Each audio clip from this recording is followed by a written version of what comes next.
Assalamualaikum warahmatullahi wabarakatuh. Nepangkeun wasta abdi Dia Sekar Putri ti kelas 10 MIPA 2 bade ngadongeng Sunda anu judulna Si Kabayan Ngalalauk.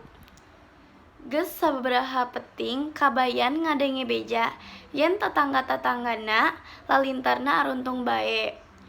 Manehna pohara kabitaeunana, tapi teu boga pakakas. Saenggeus mikir sakedeung, manehna manggi akal.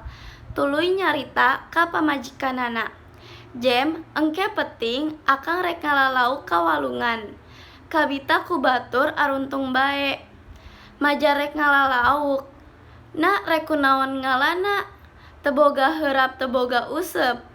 Tembal pamajikanana hasem. Tong reo omong, maneh nyaho engke peting dahar jeung beuleum lauk weh. Kadieukeun wedang pamere mitoha teh. Cokot bae ku sorangan tuh deket pago.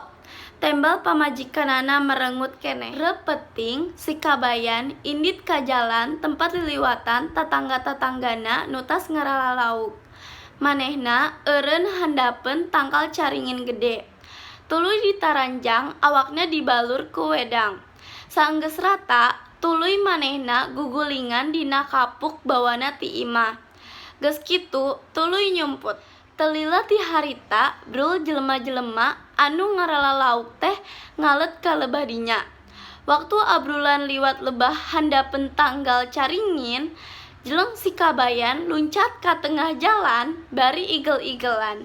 Puguh bae jelema-jelema anu narenjo aya makhluk bodas luncat ka tengah jalan teh. Paburisat laluncatan bari ting jarerit cul kana bawaan.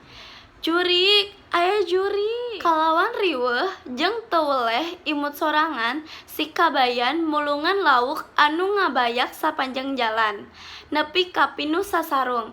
Geus kitu, tuluy buru-buru balik. Sieunneun aya nu nganyahokeun, sieunneun katohian nipuna. Peuting eta si kabayan untung. Rengse. Sakitu dongeng ti abdi, hatur nuhun. Wassalamualaikum warahmatullahi wabarakatuh.